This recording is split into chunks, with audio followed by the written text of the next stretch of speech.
ਉਹ ਕਿਸੇ ਪਿੰਡ 'ਚ ਨਾ ਦੋ ਭਰਾ ਰਹਿੰਦੇ ਸਨ ਤੇ ਉਹ ਜਿਹਦਾ ਦਿਲ ਕਰਨਾ ਉਹਦਾ ਕਦੀ ਲੇਲਾ ਫੜ ਕੇ ਖਾ ਲੈਣਾ, ਕਦੀ ਕੁੱਕੜ ਖਾ ਲੈਣਾ। ਉਹ ਜਦੋਂ ਪਿੰਡ ਵਾਲਿਆਂ ਲਾਮਾ ਲੈ ਕੇ ਜਾਣਾ ਨਾ ਤੇ ਉਹ ਜਿਹੜਾ ਦੂਜਾ ਭਰਾ ਸੀ ਨਾ ਉਹਨੇ ਅੱਗੋਂ ਭੌਂਕਣਾ, ਲੋਕਾਂ ਦੇ ਗਲ ਪੈ ਜਾਣਾ। ਲੋਕਾਂ ਇੱਕ ਦਾ ਨਾਂ ਕੁੱਤਾ ਰੱਖ ਛੜਿਆ ਤੇ ਇੱਕ ਦਾ ਨਾਂ ਬਿੱਲਾ ਰੱਖ ਛੜਿਆ। ਉਹਨਾਂ ਚੋਰੀਆਂ ਚਕਾਰੀਆਂ ਕੀਤੀਆਂ, ਮਾਲ ਚੰਗਾ ਜੋੜਿਆ, ਉਹ ਬਣ ਗਏ ਚੌਧਰੀ। ਹੁਣ ਇੱਕ ਨੇ ਆਪਣਾ ਨਾਂ ਰੱਖ ਲਿਆ ਕੁਤਬਦੀਨ ਜਿਹੜਾ ਕੁੱਤਾ ਸੀ, ਜਿਹੜਾ ਬਿੱਲਾ ਸੀ ਉਹਨੇ ਆਪਣਾ ਨਾਂ ਰੱਖ ਲਿਆ ਬੁਲੰਦ ਬਖਸ਼। ਹੁਣ ਪੂਰੀ ਇਲਾਕੇ ਦੀ ਪਰਿਆ ਫੈਸਲਾ ਜਿੱਥੇ ਹੋਣਾ ਤੇ ਉਹਨਾਂ ਜਾ ਕੇ ਫੈਸਲਾ ਕਰਨਾ ਕਿ ਉਹਨਾਂ ਤੋਂ ਬਗੈਰ ਕੋਈ ਵੀ ਫੈਸਲਾ ਨਾ ਮੁੱਕਣਾ।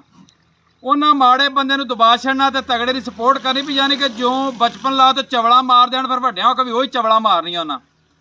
ਉਹ ਕੰਮ ਉਹਨਾਂ ਉਹੀ ਕੁੱਤਿਆਂ ਬਿੱਲਿਆਂ ਵਾਲਾ ਕਰਨਾ ਨਾ, ਲੇਕਿਨ ਬੁਲੰਦ ਬਖਸ਼ ਤੇ ਕੁਤਬਦੀਨ ਰੱਖ ਲਿਆ ਸੀ। ਮੈਂ ਨਾ ਹੁਣ ਵੀ ਇਸੇ ਤਰ੍ਹਾਂ ਦੇ ਕਈ ਬੜੇ ਚੌਧਰੀ ਬਣੇ ਫਿਰਦੇ ਨੇ, ਪਰਿਆਂ 'ਚ ਬਹਿ ਕੇ ਮਾਰਦੇ ਨੇ ਖੱਚਾਂ, ਮਾੜੇ ਤੇ ਕਰਦੇ ਨੇ ਜ਼ੁਲਮ। ਅਸਲ ਜਾਨਵਰ ਹੁੰਦੇ ਉਹ ਵੀ ਉਹੀ ਕੁੱਤੇ ਬਿੱਲੇ ਨੇ। ਤੇ ਮੈਂ ਨਾ ਭਾਵੇਂ ਤੁਸੀਂ ਮਾੜੇ ਜ਼ਰੂਰ ਜੇ ਆਪਣੇ ਹੱਥ 'ਚ ਡੰਡਕਾ ਰੱਖਿਆ ਕਰੋ ਤੇ ਚਦਰਾ ਆਪਣੇ ਕੋਲ ਰੱਖਿਆ ਕਰੋ। ਇਹ ਕੁੱਤਿਆਂ ਬਿੱਲਿਆਂ ਨੂੰ ਕਦੀ ਚੌਧਰੀ ਨਾ ਬਣਾਇਆ ਕਰੋ।